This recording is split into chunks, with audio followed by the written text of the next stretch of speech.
Make no mistake, women's suffrage is on the table. It is on the, you think, people tell me, well, it's in the Constitution and will never get overturned. Oh, they're crafty. You think they aren't like working on it? I need people to wake up. Like, this is on the table, friends. It's 100% on the table. 100%. I mean, listen, we are getting rid of the First Amendment right now. There's no way they're not going to get rid of the 19th.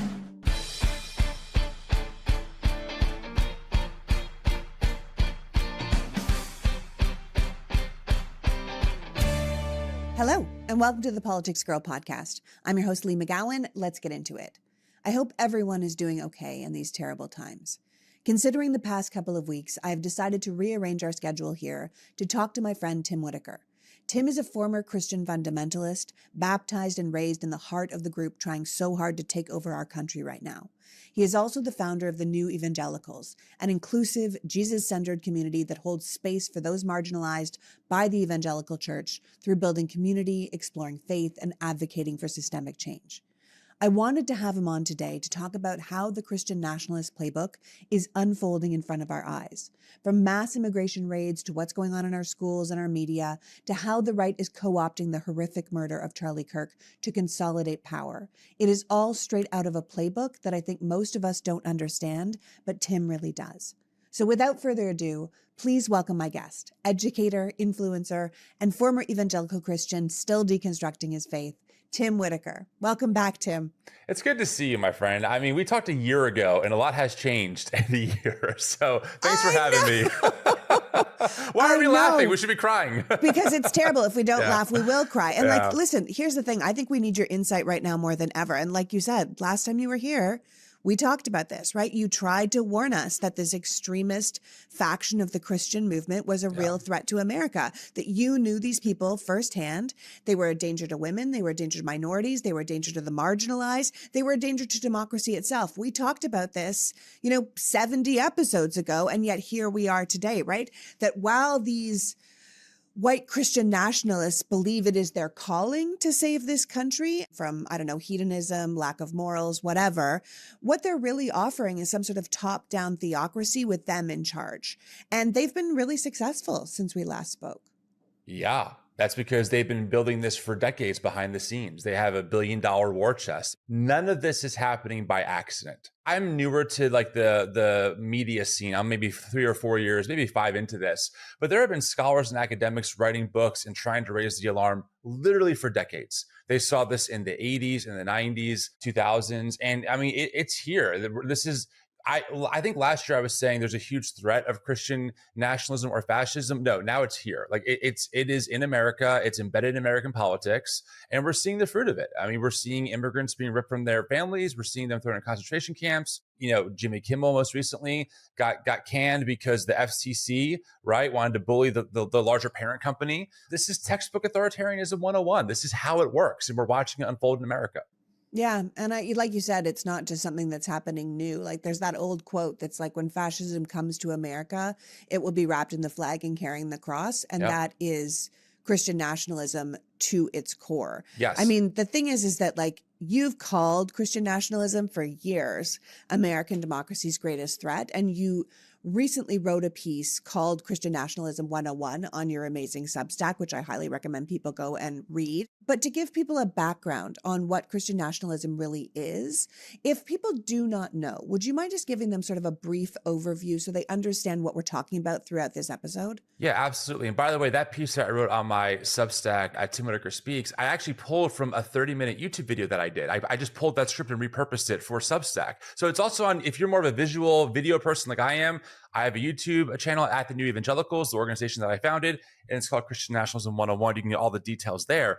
Look, essentially, I'm going to boil it down really simply. Christian nationalism is the ideology or belief that Christians, mostly white conservative Christians, have a divine mandate and right to rule the country. They believe that America was founded as a Christian nation and that they have an obligation to keep America that way. And of course, there's a lot of presuppositions underneath of that, but they are mostly tied into the right-wing MAGA culture war issues. So we want to keep God in public schools is one big thing they're really obsessed with, right? Even though children can pray to the Christian God whenever they want, That's not what they're talking about. They're talking about they want teachers and they want government paid employees to lead children through prayers to the Christian God, right? They want the 10 Commandments posted in public schools. Who cares about the actual test scores of the children? But the 10 Commandments are there, so it's all good, right? Those are just some of the examples. Now, this is a whole world. It's not monolithic. There are different factions of Christian nationalist thinking, from Doug Wilson's more theonomy, dominionism ideology to more of the charismatic side, like your Lance Wallnau, who popularized something called the Seven Mountain Mandate. Lance was featured at Turning Point USA's America Fest a year ago as one of the main speakers. And just, Tim, if I can, just so people understand, the Seven Mountain Mandate, if you don't know, this man who spoke at Turning Point USA last year, the Seven Mountain Mandate is a concept where Christians should control the 7 elements that kind of run our country, which is everything from government to media to that kind of thing. So there are 7 elements that kind of make up society, and they believe Christians should be at the top of all of it, running it from the top down. That's right. And this, just to give your audience even a little bit more context, because you're totally on the money, it comes from an idea that actually started in the 70s. So someone named Laura Cunningham, who founded the organization Youth with a Mission, or YWAM, believed that he received a vision from God about the 7 spheres of influence and how Christians should influence those 7 spheres. Well, a couple of decades later, Lance Wallnau sees that idea, transforms it into the Seven Mountain Mandate. So it's a top-down thing. And now we have this ideology that is permeating Christian nationalism. So again, I'm just giving your audience the context that it's not out of a vacuum that this stuff comes from. It's not like it's yesterday. This stuff is just made up. It comes from somewhere that's been deeply embedded in these white evangelical spaces that I grew up in, even though I didn't know it, but it's been festering there for a very long time. Well, like you're saying, you didn't know it, right? I mean, you and I have talked about this before. I mean, I did not grow up in the evangelical church. I grew up Episcopalian, but religion was a big part of my life, right? I learned all the stories. I did Sunday school every Sunday. I believed in God. I still believe in something today. I just don't know what it is. But in many ways, it was the American Christians and how they behaved that kind of pushed me from the church rather than embracing me to come back and be a bigger part of it. How do you think that a religion that was so based on acceptance and kindness and taking care of others became so much about control, about ostracizing and dominating anyone who isn't exactly like you or behaving exactly like you? Well, let's think about Christianity like a really big house. And like in a house, there are different rooms, right? And so we're talking about a very specific room in the house of Christian thought. Because don't forget, I mean, Martin Luther King Jr. was motivated by his Christian faith, right, to fight for justice and rights. So certainly Christianity is not monolithic in that sense. But what we're talking about is a very deep strand of white Protestant American supremacy that really this nation was founded on in a lot of different ways. And it's evolved over time to kind of give us what we have today. So again, this comes from somewhere, right? This kind of Christianity, I call it the basement. It's in the basement of the house, is really built on power and control. I want to be clear to your audience. Christian nationalism is a Christian stream. You can trace it back to Constantine. So it's definitely there. However, it is inherently antichrist in nature, meaning you can't read the red letters and come away with Christian nationalist ideals. It's completely incompatible, right? This is ideas like treat your neighbor like yourself, turn the other cheek, be kind to the stranger, help the poor, help the weak, this kind of thing. Yes, liberate the oppressed. I mean, that's the words of Jesus, right? Feed the hungry, clothe the naked. I mean, if you read the Sermon on the Mount, I think it's Matthew 7, the first few verses, you don't come away with MAGA. You come away with the opposite, right? I mean, Jesus himself was a refugee from modern day Palestine as a Jewish man under the boot of empire. You know, that in the Christian theology, we believe that Jesus was God. So what we're saying is that God incarnated themselves as an unhoused poor man under the boot of empire. And somehow Christian nationalism believes that to be a follower of this person is to take control of the government and to harm, especially your most marginalized, right? And to call that a Christian nation. It's completely opposite to everything that Christ actually was. Yeah, completely antithetical if Jesus was the kind of person who was against the empire and flipping tables and, against, it's harder to get into heaven as a rich man than get for a camel to get through the eye of the needle kind of a thing. Yeah, I mean, look, let me give you one of the biggest ironies that I see. I have attended Turning Point USA's events over the past couple of years, and it is very interesting watching Christian nationalists and this kind of ideology that permeates the right-wing media sphere. They're really big on musical worship, on praising Jesus, right? The irony is that they're praising a brown-skinned Middle Eastern man who was born in modern day Palestine and was Jewish. And then after that, they denigrate those kinds of people. If Jesus was born today, they would hate who he was. He would be one of the quote unquote third worlders. He'd be destroying America. He'd be part of the great replacement theory. So they don't even see the great irony in all of this, right? The person that they're worshiping is the person that they hate today. It's completely incongruent with the Jesus that they claim to follow, which is why I say, I believe that I was radicalized by white Jesus. They follow a very white Jesus, right? A gun-toting, no healthcare for you, big, beautiful bill, transfers wealth from the bottom to the top, Jesus. It's a reality. Look at the fruit of how they live. It's all over the place. Yeah. Well, I mean, you have said that white nationalism and white evangelicalism is the bacteria. Yes. Like almost like a virus that has bred white Christian nationalism. White Christian nationalism itself is the reason for where we are today. Could you expand on that? Because I know it has to do with why Trump is in power and why we have ICE rounding up people in the cities and why we had January 6th, that ultimately it was a corrupted sort of virus that came into the faith. Yeah, look, I say this as a still very committed Christian. Okay, I'm not someone who left my faith. In fact, I left the white evangelical church because I thought I watched Jesus leave the church. Right? I'm like, okay, I'm going where this person's going. I'm committed to following Jesus no matter what. So I say this as someone who's still very much an insider. But we have to understand that in particular, the white evangelical project is what has bred so much of the hatred we're seeing today. You can start with the moral majority. That's a good starting point for a lot of people. That's Jerry Falwell, founder of Liberty University. The narrative I was taught was that Jerry Falwell got politicized because of abortion. That's not true. Let's just start right there. Jerry Falwell got politicized because of integration and because he didn't like the federal government forcing integration. In fact, Jerry Falwell preached a sermon called Brown v. Board, which that was the title of it. And he said in the sermon, if the Supreme Court justices knew what God would have wanted, they never would have ruled in that direction.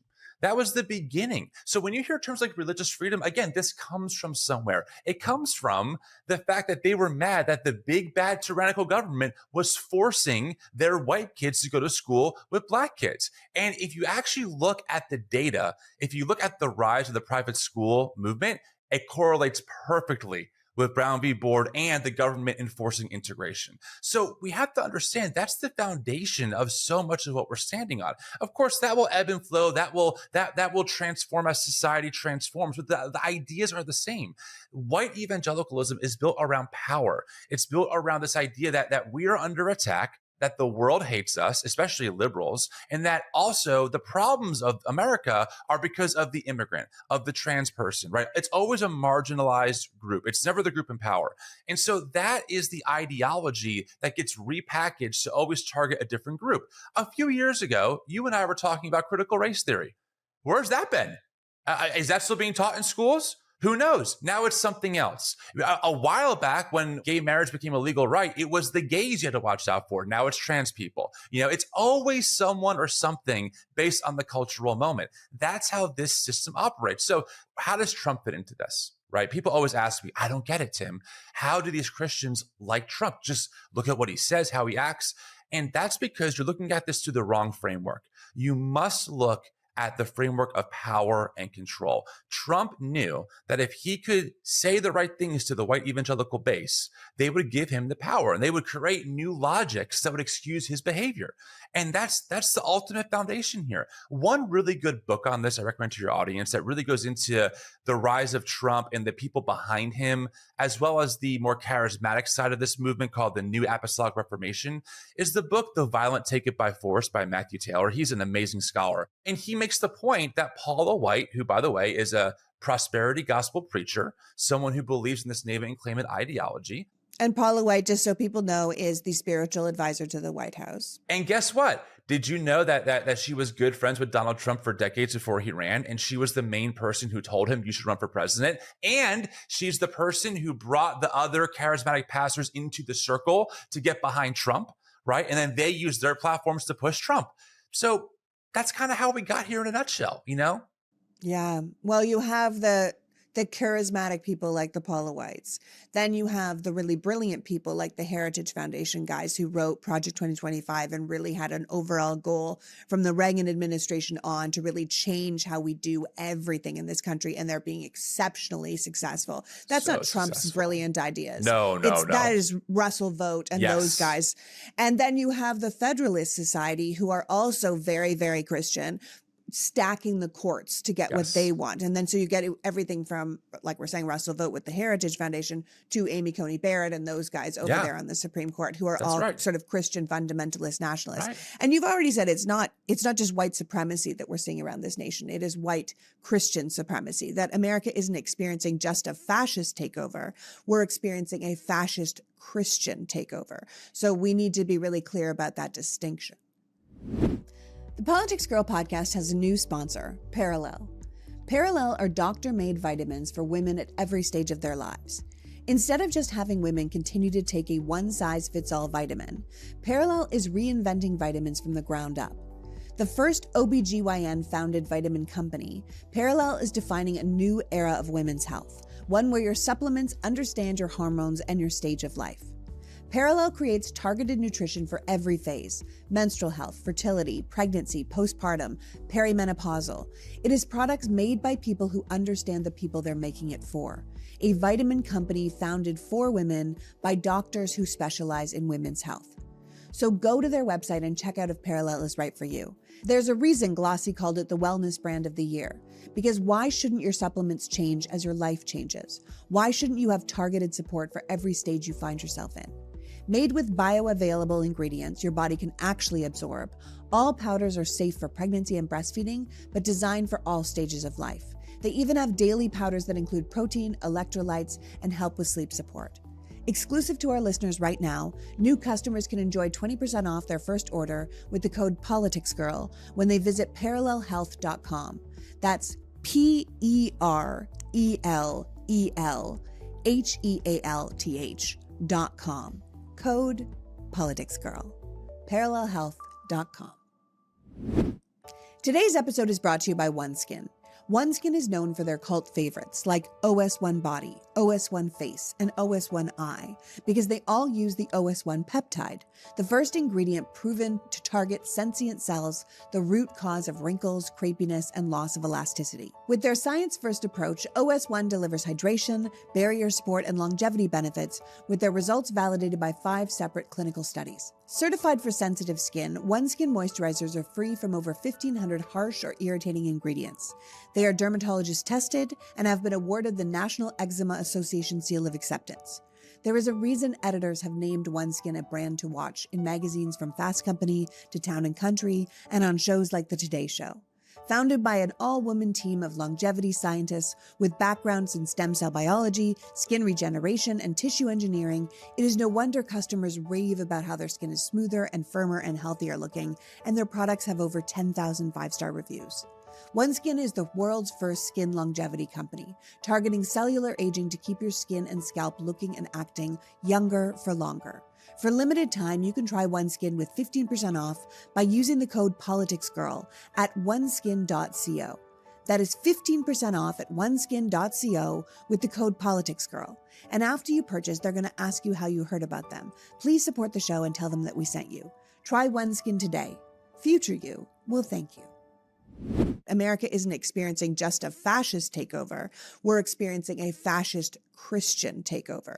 So we need to be really clear about that distinction. We have to be. Look, I say this as a Christian. We have to be. There was a Christian flag paraded in the Senate chambers on January 6th.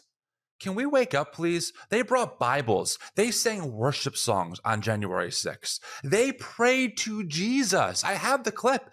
The person in the Senate chamber standing in the podium, I guess where all the Senate leaders, usually are, said, "Jesus Christ, we invoke your name. Amen." And they had a 2-minute long prayer thanking Jesus Christ for this moment. And right-wing media propaganda is so effective. They're so effective, we don't talk about that anymore. right? We don't talk about that. Americans do not think we have a white Christian nationalist problem, despite a mob of them storming the Capitol with a Christian flag. If that was any other religious group, especially one in particular, it would still be talked about all over the news as the reason, right, to get all the Muslims out of the country. Tim, everyone there would have been dead. Completely. They would have shot everyone. If that had been a group of Muslims that had attacked the Capitol, they would be dead. If that had been a group of Black people who had attacked the Capitol, they would be dead. Like, there is no other group that would have been treated that it was a day of love. There's no other group that would have been pardoned. There is no other group that would have been treated with the respect that that group has given and has only grown, quite frankly. And I think it comes back to this idea that people believe that this nation belongs to white Christians, that they have this divine mandate, that God himself has called them to take America back from those who have, sought to corrupt it. And I think that that is so powerful to so many people that it allows them, as you said, to excuse so much behavior that they're seeing from Trump or they know from Trump because they're getting what they want ultimately from Trump, which is to take the nation back. So they are willing to overlook, a child pedophile ring if it means that they get to have their Christian nation again. And then you go, well, where's your Christianity in that? It is so antithetical, again, I'm going to say, to what I grew up with, knowing the Christian religion to be, but also it's very, very powerful. It's incredibly powerful. There are really well-funded media think tanks that do the brainwashing for their audience nonstop. I mean, look, Donald Trump pardoned every single January 6ther. And then he and his right-wing media crew have the audacity to say that they deplore violence when the unjustifiable assassination of Charlie Kirk happened. To be very clear about that. I mean, we were emphatic. And I met Charlie several times. I go to his events. Horrible, unjustifiable. But my God, guys, we know that for white Christian nationalists, violence is okay if it's on their side. Just look at what Laura Loomer said about Joe Biden when his cancer diagnosis came up. She wished him dead. I mean, it's horrible. Well, Charlie Kirk said he should be executed too. Charlie Kirk himself. I mean, we can't pretend that didn't happen. We have to tell the truth. And I don't say that with malice. I say that with great pain, because I want good faith. I want people who want to work together. The problem is that Christian nationalists do not want to work together because in their mind, you are a demon.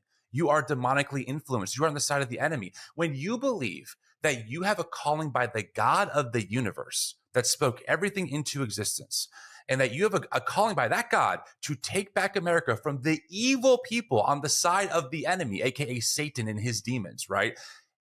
There is no negotiation with demons. You don't negotiate with demons. You destroy demons. You don't negotiate with people who want to destroy the country that God has given you. You destroy them first. And if you listen to any of the rhetoric in these right-wing media spaces, which I know both you and I do, that is the call over and over. We have to destroy the left. We have to take back the country. Jesse Waters did a 3-minute long diatribe saying some of the most disgusting things about the left. We have to defund them, put them in prison, make them say that they're sorry, get rid of the teachers in schools. Your kids shouldn't be taught like that. That's what this is. They want a full takeover. In the Christian nationalist world, hear me so clearly, audience, they don't want a two-party system.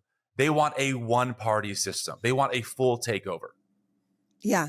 I mean, you're talking about what people said. I was chilled by Stephen Miller talking about how the regime is going to respond to the critics of Charlie Kirk, to the left in general. He said, and I'm going to quote Stephen Miller, just so you guys know, who is the deputy chief of staff of the White House. He said, "You will live in exile because the power of law enforcement under President Trump's leadership will be used to find you. You will be used to take your money from you. It will be used to take your power from you. And if you have broken with us, it will take away your freedom." And I was like, wow. I mean, that is pretty striking. And like you're saying, these people, they don't believe in working with their, colleagues across the aisle. They don't believe in democracy or pluralism or multiculturalism. They don't even think we should all get a vote, right? A lot of these far-right Christians are very clear that women shouldn't be voting. They don't like multiple religions. They don't like multiple points of view. They want an absolutely white nation. The concept of religious freedom, free speech, equal protection under the law, stuff we really take for granted in America. None of this is worth protecting to them. In fact, they would rather dismantle it. And that's what we're seeing right now. That is what data shows. I'm a big data person, right? I want to know what's the stats. So PRRI, they do a lot of the tracking of Christian nationalism, how they define it, all that stuff. They show that in their research, Christian nationalists, people that identify or that are in that camp, are less likely to endorse multiculturalism. They are less likely to want a society that is religiously pluralistic, etc. So what you're saying is completely correct. There's just no other way to say it. Here's one example of how Christian nationalists do not want to work together. So a few months ago, Gavin Newsom had Charlie Kirk on his podcast. Okay. Gavin Newsom acquiesced to all of Charlie's points about trans women in sports, all this stuff. And of course, I was very frustrated by it. I'm like, oh, there's so much data on this, but whatever. And we all were. Yeah, I'm sure we were. Right. Yeah. I'm like, what are we doing? Right. And the reason why I said this was because I'm like, I know what Gavin's thinking. Gavin's thinking, look, if I can show Charlie I'm willing to concede some points, Charlie will lob the ball back to me and concede some points. However, and I have the email, Charlie Kirk sent out an email later on to his supporters saying, Patriots, I went on Gavin Newsom's podcast and I made him acquiesce and admit to the radical trans madness taking over our country. He conceded all of these points. It proves that we are winning. That's how Charlie saw that. Charlie didn't see it as, hey, it was really thoughtful. I came away with some big learns that maybe Democrats aren't our enemies after all. No, it was, look, I got Newsom to submit because we are right. That's how they see this. And I am so furious with these establishment Dems who think that if they just, shake hands and play footsies with fascism, that somehow we're going to be okay. Like, wake up. Like, honestly, read one history book. Read the book Fascism. Read the book How Fascism Works by Jason Stanley. Like, just do anything because this is not how you do it. It's very frustrating. It's incredibly frustrating. I feel exactly the same way you do. I think most of my audience does. I think it's just an infuriating thing to watch because I think for a long time, the Democrats felt like they could lead by example, that if they were doing the right thing, it would somehow trickle down to other people doing the right thing or seeing that we would, like we're here for everybody. And everyone's like, no, you're here for nobody because, and then even the left gets on them, right? Like you cannot win if you don't have a strong point of view, and your strong point of view should be everybody counts, everybody matters. We're not going to, scapegoat this group or that group or the other thing, because the right has been very vocally calling us their enemies for years. Like we're not their, political opponents. We are enemies. We are evil. We are demons. And now after Kirk's murder, they are straight up calling us the party of war, the party of murder. It's like they are trying to incite a civil war. I don't see how you can see it any other way, but they're saying we are doing this with God on our side. And it makes it so much more powerful because if you're doing it with God, then how can you not be on the correct side? That's correct. And keep in mind, if you grew up in white evangelicalism, you're taught as a child, no compromise, right? You're taught, listen, I sang as a kid, I'm in the Lord's army. There's a whole song.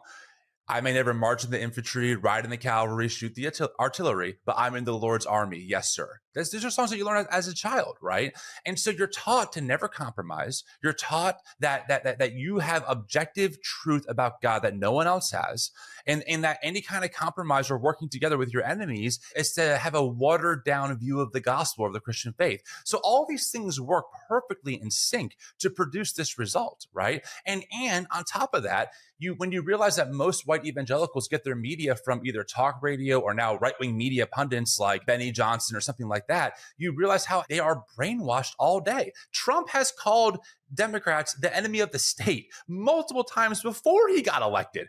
And now suddenly, right, all of his calls for war are coming out, and they're the ones who have the audacity to say the left is the party of hatred. And I'm thinking to myself, Zoran Mamdani, who was vilified by Charlie Kirk nonstop for him being a Muslim, came out on Twitter when Charlie Kirk was murdered and said, political violence has no place in America, and sent his condolences to Charlie Kirk and his family. That would never be reciprocated by the other side. And somehow that's the party, I guess, of violence. And the party calling for civil war is the party of peace. It's gaslighting in its truest form. We cannot believe the propaganda. You were so deeply entrenched in this world growing up as a child. Like this was really, and people really should understand, like you were in it, you were doing the bands and you were like from childhood, this was your world. And I think there's part of me that I just feel so heartbroken about the Turning Point USA sort of agenda and what Charlie Kirk was doing before he was killed completely unnecessarily, I will absolutely say, because of the youth. I have a 17-year-old. His generation, the people we know that live here, they seem so much less hateful and more open-minded than generations that came before. You know, they are just, this group of kids that I know are so, you know, like you're like, oh, you're a they, them. Great. No problem. Like they're like, kids are very open-minded, but if you get kids when they're young, when you get the youth when they're young, you can also brainwash them quite quickly because they don't know a lot, which I think in many ways was why Charlie Kirk was debating college students who had yet to establish their, you know, thought pattern instead of the professors he claimed were the problem, right? Mm-hmm. If Charlie Kirk had been debating the professors on theology or sexuality or, you know, Black women's studies, it would have been a completely different thing, which is why we saw when he went to Cambridge, he just got smoked by those kids that were professional debaters, as opposed to the kids he was hitting up in America. I don't know what to do about that because they have billions of dollars behind them to keep doing this. And we just don't have a similar infrastructure. And you're someone that's doing a new ministry. Like, what do we do about this, especially with the youth? Yeah, I'm really passionate about this point in particular. I started an organization really by accident called the New Evangelicals. It's one of the largest like Christian progressive digital first organizations out there. We do podcasts. We have a community space that's off of Meta completely. And we're trying to help people with free educational resources to think about a better path forward in their faith. So if that's you out there, you can find us anywhere on social media. You're welcome to join. There's no paywall. Nothing that we offer costs anything. We're a 501c3 nonprofit, and it's amazing. I want to really hit this point, and you know, I think you and I are going to agree. And if we don't, just forgive me. But when I hopped into this online media world and started looking at the numbers of like how much money Turning Point USA is raising, PragerU is raising. I should be really clear though, like they're not raising it the way grassroots organizations raise it. If somebody gives you a $91 million check, you didn't go out there and raise money. Yes. Somebody gave you a ton of money with an agenda and you are following through on that. And so I just want to be clear that, you know, these organizations that are getting these giant checks from billionaires who are benefiting from who gets into office and then they get tax cuts or lack of regulation, or they get control, or they get women out of power, whatever it is, these organizations are not grassroots, you know, people behind them. These are huge top-down organizations. I completely agree. Thank you for that. That's a great point. They are billionaire funded, and then they use that big presence to then try and raise money off the grassroots, right? But it's really inverted. Effective. Yeah. But, you know, look, I mean, I've talked to so many people about this. There is nothing on the quote unquote left like what the right has done over the past decade. And I have a lot of critiques about that. And I say it in love because we have to tell the truth. Like, we cannibalize our own way too easily. And for whatever reason, I'm going to just say maybe the Democratic Party did not think it was worth pouring money or time or investment into real infrastructure. We don't need a Joe Rogan of the left. We need like organizational structure that can build a different kind of media with the message of love, inclusivity, and justice, and that can combat the propaganda. But guess what? We're like 15 years behind the 8 ball here. Rumble. There's no left-wing version of Rumble. There's no left-wing version of anyone on the right. I mean, you think about maybe one of the biggest leftist streamers out there is Hassan Piker. Okay, he dwarfs in comparison to the reach of Charlie Kirk or to anyone on the right. He just does, right? And why? Well, because he's an independent creator. Turning Point was a whole organization with millions of dollars devoted to a cause. And so I'm not saying that we should, you know, just copy and paste and be just as unethical and platform people who are just as problematic. Of course not. But my God, you wonder how people get brainwashed? Well, when all they hear is different kinds of media and we have nothing to offer, and then there's no money behind it because, you know, oh, well, that, you know, we're all about, you know, like saving democracy. Okay, I agree. You do it through media. You have to get the media voices out there to promote a better message. And I've been racking my brain for years trying to find funding and trying to figure out how we can build something, because we ain't going to do it by having just independent little shows. As much as I love doing what I do, I know you do too. We need something bigger. And when we do that, we cannot eat our own so easily. We gotta be able to build a Big Ten here. And that means giving and taking when it matters. And anyway, I'm going to rant forever, but I'm really passionate about that. You know? I agree with you. I completely agree with you. And it's infuriating because I have spoken to people for years, and just so people understand, you know, I spoke to people for years about this, and they said, well, we don't really need to pay left-wing creators to do stuff because you guys are going to do it anyway, right? That was the thought, because do-gooders are going to do it anyway. You have to pay Benny Johnson, $400,000 a month to lie with Russian propaganda, but you don't need to pay me to do pro-democracy content because I'm going to do it anyway, right? Like I want my child to have a better future. So like, why would I put money into that? And I think that's what we've done for 15 years. And then when we do try and do something coordinated, we're attacked, right? So it's ridiculous. So before you go, let's talk a little bit about the Kirk murder, because it seems quite clear that the administration and those who support the administration are using this super violent event to supercharge a plan they already had in motion, right? That this death has become a catalyst for a mission. Are you seeing that? We spend so much time caring about the skin on our face, but what about the skin on our neck? We are deep into fall now, out of that hot summer sun, so it's the perfect time to give your neck and chest the attention they deserve. Because even as the temperatures are cool, the delicate neck area is still often exposed, and the neck is the first place to show visible signs of aging. This is where GoPure Beauty Tighten and Lift Neck Cream comes in. This powerful formula is packed with clinically proven ingredients that visibly firm, smooth, and rejuvenate the skin on your neck and chest in as little to 4 to 8 weeks. The truth is the neck skin is thinner and more delicate and less oily than the skin on your face, which makes it incredibly vulnerable as the air cools and dries. GoPure's Targeting Firming Complex gives this area the specialized care it needs, helping nourish, strengthen, and restore for a lifted, youthful look.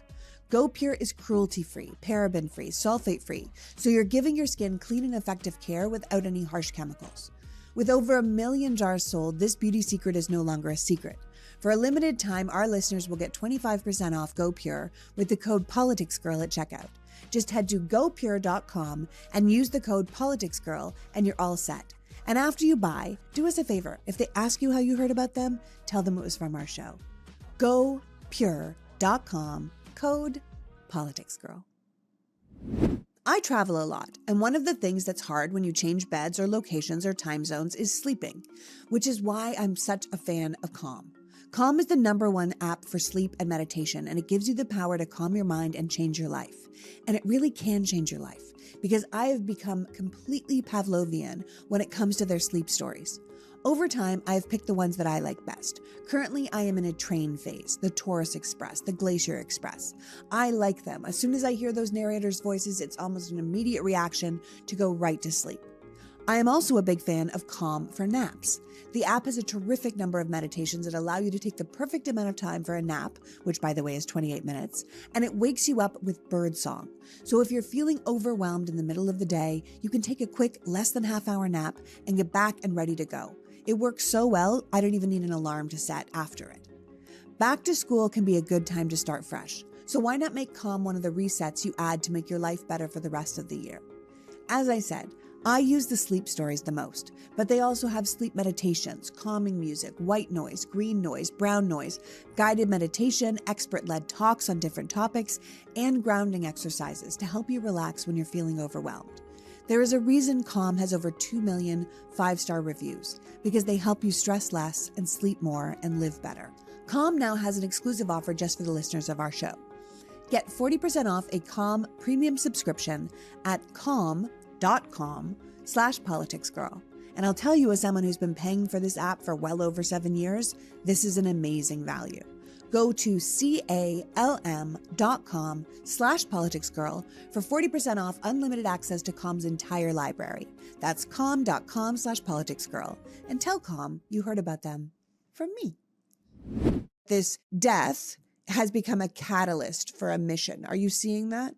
100%. Let me just say personally, as someone who's met Charlie Kirk, the last time I met him was actually at the DNC convention. We met behind the scenes. We talked for about 5 minutes and I shook his hand.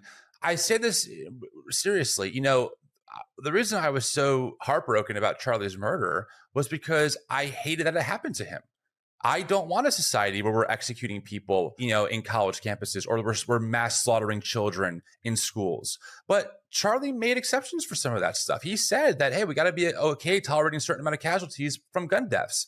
And it kills me that Charlie died in the world that he helped create. Look, I am someone as a Christian, I believe in repentance in that it's always possible for someone to turn and go the other way.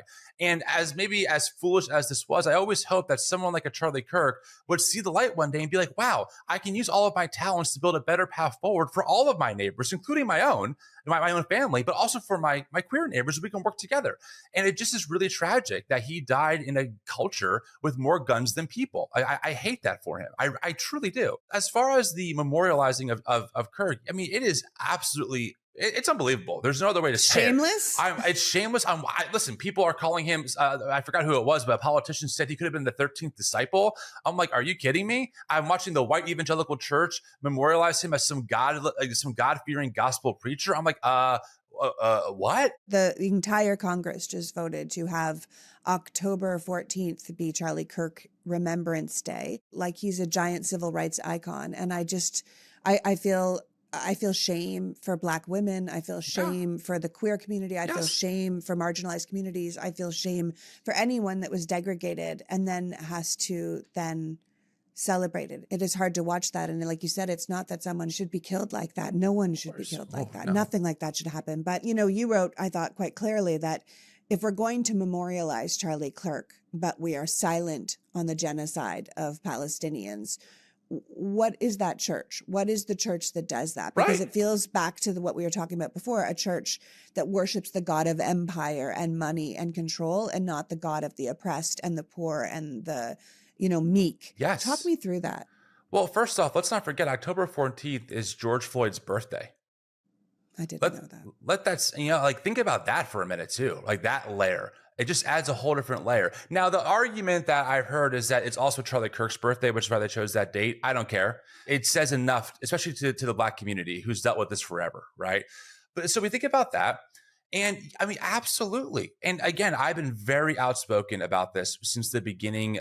As I've learned, now, I grew up in white evangelicalism. So I was taught Israel good, Palestine bad because Hamas, right? And it wasn't until I met Palestinian Christians who gave me a more nuanced take and also a reality check of just what it's like for Palestinians to live in Gaza before even October 7th happened, And so I say this, as a church, if Jesus says to liberate the oppressed, and if Jesus reached out to the most marginalized, and if Jesus was crucified by the empire, that should say something about where Christians should land on these issues. I think it's very telling that we have a white evangelical church that is one of the biggest reasons why this government funds the ongoing genocide of the Palestinians, bombing children. I've seen enough charred bodies of kids to last me a lifetime. It's horrific. It is hell on earth. And then this is the same white church that goes, and Charlie Kirk, who, by the way, made a joke about how in Gaza you can't throw gay people off a roof anymore because there's no more roofs to throw them off of. A white evangelical church goes, this is our man who was just like Jesus. He was so Christ-like. And I go, what Jesus are you talking about? Not the one in the Gospels. Maybe someone else, but not that one. And it just is what it is. I'm shocked. Well, I think that's the thing. I think that's what we need to get really real about, is that it's not Christianity, it's American Christianity, and it's been co-opted. It's actually a different religion. And I often think when people say, well, I'm Christian, like I'll fit into this new world order that they're building. And I'm like, who says your Christianity is going to fit? Because there's a whole bunch of different factions and yours might not be exactly right. Like we're talking about control. Now, I have to say, in general, this episode is not going to air until September 23rd, but there is going to be this star-studded memorial service for Charlie Kirk on September 21st. So we're doing this before that memorial service. It's at the State Farm Stadium in Arizona. It's a huge event. I wish you and I could have spoken after it because I would love to have your take on it. But along with all the famous speakers that are going to be there, there's also a lot of big players in the evangelical world, right? Yeah. So I'm going to say some names that if your audience grew up in the spaces I did, you'll know right away. Brandon Lake, Phil Wickham, Chris Tomlin, Carrie Job, Cody Carnes. Those are some of the biggest modern day worship leaders in America. Their songs top even the secular Billboard charts. And they are going to be leading worship at Charlie Kirk's memorial. And again, I go back to what I said earlier, the irony of worshiping a man who lived on earth as a brown-skinned refugee immigrant in honor of a man who denigrated those exact types of people. They just don't see it. And you're right. Look, it's American Christianity. funny small story. When I first started deconstructing, so to speak, I was like, I would talk to my conservative friends, guys, like we worship the same God. Like it's, I'm still a Christian. And there was someone out there who wrote a book, and their argument was that progressive Christians and conservative Christians worship different gods. I'm like, no, it's the same God. No, we worship different gods at this. I believe them now. Like, yeah, we just worship and we follow a different Jesus. We just do, because the fruit of our lives looks so vastly different. We have to be truth tellers here. In an age of propaganda, we must tell the truth louder than ever. And that's the reality. Yeah. I mean, and for those of you who did not recognize that list, I will also tell you that the speakers at the event are going to be Erica Kirk, Charlie Kirk's wife, President Trump, Vice President J.D. Vance, White House Chief of Staff Susie Wiles, Secretary of State Marco Rubio, Secretary of Health and Human Services Robert F. Kennedy Jr., Pete Hegseth, the now Secretary of War, Tulsi Gabbard, the Director of National Intelligence, Donald Trump Jr., Tucker Carlson, Stephen Miller, and for some reason, the U.S. nominee for the ambassador of India, which seems sort of peculiar. I was like, how did he get on this list? It is a big deal event, whether you are in the Christian world or you are in the political world. This is a really big thing. Also, I really wish that Trump would have even just called Governor Walz when Melissa Hortman, who was assassinated by a Christian nationalist, by the way, who was radicalized at Christ for the Nations Institute, a charismatic evangelical school that is Christian nationalists. On their wall to their admissions, their founder said you should pray one violent prayer every day. That's on their wall, their own admissions. I'm not making up. You can fact check me on this. That man is alleged to have shot Melissa Hortman. Trump didn't even call Waltz. Trump didn't even offer to lower the flags at half-mast. The fact that a sitting president is doing this service, by the way, that means our taxpayer money is going to make this happen, right? To a stadium event. Yeah, for a man who wasn't even a politician, but who spent a lot of time denigrating a lot of Americans is just, I think it just shows you how far down the river we really are at this point. Yeah. I mean, you have called this a 5-alarm fire that will only get worse. And you have told people to stop pretending we are not in the middle of a religious war, because we are. And I think, this event, which is called Building a Legacy, remembering Charlie Kirk. So it's about building something on top of the ashes of this man. It's going to be live streamed. There's going to be guests, but the guests have been asked to wear their, quote, Sunday best, especially red, white, and blue. And I don't think if that could be any more on the nose for Christian nationalism or American Christian nationalism, it just feels like a lot. They are being who they are.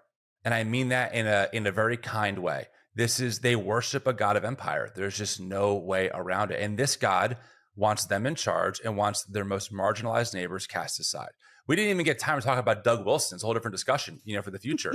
But make no mistake. We'll have you back. Yeah, make no mistake. Women's suffrage is on the table. It is on you think, people tell me, well, it's in the Constitution. It will never get overturned. Oh, they're crafty. You think they aren't working on it? All right, I need people to wake up.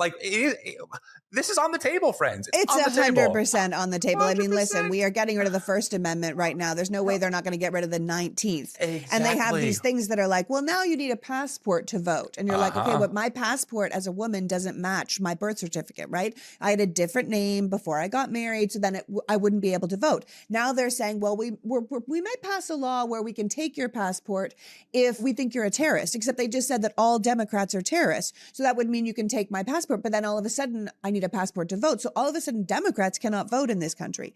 This is what we're doing. So don't pretend it's not happening. What do you think the end game is here for these people? Total domination. I mean, gay people back in the closet, women mostly at home, one household vote situation, white men who we know are so qualified. I mean, Pete Hegseth, let's talk about meritocracy, right? So qualified. Ultimately, it's just domination. It's all about the power and control. It's all about power and control. They don't care about stats. They don't care about health. They don't care about any of that. They care about power and control. All right. So it's up to us, right? It's up to us to be fighting back. But particularly, as you've said, Christians who oppose this path, to be super loud and active right now on behalf of their neighbors and behalf of what is being done in their name. Especially white Christians. White Christians have a special obligation to be the ones who are taking the arrows, because guess what? Right? Even look, when Charlie Kirk was murdered, it was HBCUs that got death threats. Okay? Our marginalized neighbors are always the first to be attacked under Christian fascism. White Christians have an obligation to put their bodies in place of the arrows, and then learn from their Black and queer neighbors and let them change how you see the world. 100%, not even a question, must be done. Okay. I want to thank you so much for coming today, Tim. I always love talking to you. Tell people how they can follow your work and get your perspective as we move forward. Sure. You can follow my organization that I founded. Melinda Hale's the executive director. She's amazing. At the New Evangelicals on any social media platforms and podcast. I also co-host the Tim and April show, which now is streamed on Lincoln Square Media on Substack and also on YouTube. And we do Christian nationalism, but it's a little more comedy because we need to laugh somehow. And then my personal socials is at Tim Whitaker Speaks. That's me. That's amazing. And for those of us who might not be religious or don't share your religion, you're still a man of faith. So what do you say to those of us who are, say, feeling lost and afraid right now? Well, I think that we have to build coalitions over shared values, not shared beliefs. It's just that simple, right? Can we share the same value of love for our neighbor, of universal health care, of not having our taxpayer money fund the genocide of other people groups? Can we just start there? I don't care what you believe on that regarding God or theology. We can discuss it over a campfire for fun. But can we align on these values of democracy and free speech, even when we're uncomfortable? Great. Let's work together. We have to. Yeah, let's work together because we really do have to. Thank you so much for coming today, Tim. I always love having you here. Thank you for having me. It was great. So that was Tim Whitaker, encouraging us to build coalitions on shared values, not shared belief. That in the midst of these white Christian nationalist takeover and the demonization of everyone who doesn't believe as they do, it is dependent on us, particularly the white Christians who oppose this dominating, hateful course of action, to stand up and offer an alternative, to take the arrows for our marginalized and minority neighbors, because we can't just allow this takeover to happen unchallenged. I want to thank Tim for joining us today, and you for caring enough about democracy to be here. Now, as Tim says, in an age of propaganda, go out and tell the truth. Until next week, PG out. Before you go, I want to ask you to support my work. We are living through the destruction of our freedom of speech right now. And if you are already a premium member of this podcast, then thank you. And if you're not, I want to encourage you to join. With mainstream media under the sway of a handful of billionaires and public stations being defunded, independent media is more important than ever. If you see worth in what we are doing here, please consider becoming a member of PoliticsGirl Premium by going to PoliticsGirl.com and signing up. You will get this podcast ad-free, along with my rants sent directly to your inbox. So even if my work is silenced on social media, you will still get access to the truth. There is a link to sign up in the bio of this episode, but also at PoliticsGirl.com. And as always, please like, follow, and share this podcast so we can grow the audience. Because the more people who have access to this kind of information, the faster we can change back to something better. As always, thank you for your time and support. The Politics Girl podcast is written and performed by me, Lee McGowan, and produced and edited by Happy Warrior Entertainment. All rights reserved.